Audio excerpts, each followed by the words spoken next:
গোলকগঞ্জ বিধানসভা সমষ্টিৰ তামাৰহাটত ভাৰতীয় জনতা পাৰ্টিৰ কাৰ্যকৰ্তা সন্মিলন অনুষ্ঠিত হয়। ৬ শতাধিক বিজেপি দলৰ কাৰ্যকৰ্তাৰ লগতে স্থানীয় ৰাইজ উপস্থিত থাকে।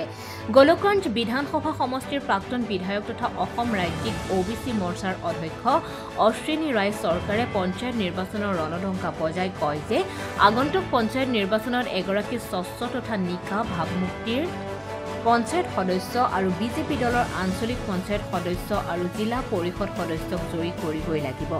তাৰ বাবে বিজেপি দলৰ সমূহ কাৰ্যকৰ্তাক সাজু হৈ থাকিবলৈ আহ্বান জনায়। পিছপৰা অঞ্চলৰ উন্নয়ন, পিছপৰা সমাজৰ উন্নয়ন আৰু দুখীয়া তথা পিছপৰা লোকৰ উন্নয়নেই বিজেপি দলৰ মুখ্য উদ্দেশ্য বুলি প্ৰাক্তন বিধায়কগৰাকীয়ে মন্তব্য কৰে।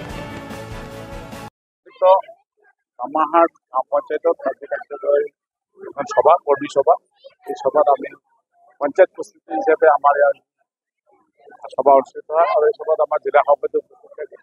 গতিকে আমি আগন্তুক দিনত আমি কাৰ্যকৰ্তাসকলে আজি সংকল্প লৈছোঁ যে তামাৰহাট জিপিত আমি সম্পূৰ্ণভাৱে ভাৰতীয় জনতা পাৰ্টিৰ প্ৰতিনিধি জয়লাভ কৰিলোঁ আৰু লগতে গোলকগঞ্জ সমষ্টিত আমাৰ যিকেইটা জিপি আছে গোটেইকেইটা জিপি আৰু জেপিচিত ভাৰতীয় জনতা পাৰ্টিৰ প্ৰাৰ্থী জয়লাভ কৰিব বুলি কাৰ্যকৰ্তাসকলৰ সাংগঠনিক স্থিতিৰ ওপৰত নিজৰ মতামত ব্যক্ত কৰে।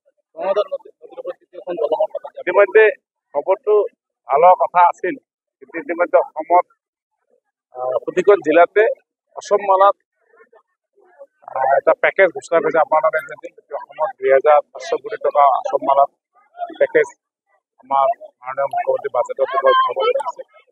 মই মাননীয় মুখ্যমন্ত্ৰীক অনুৰোধ কৰিছোঁ আৰু গোলকগঞ্জবাসীৰ হৈ মই তেখেতক আবেদনো কৰিছোঁ যে অসম মালাৰ জৰিয়তে যাতে আমাৰ এই ব্ৰিজখন তেখেতে আবণ্টন কৰে, তেখেতে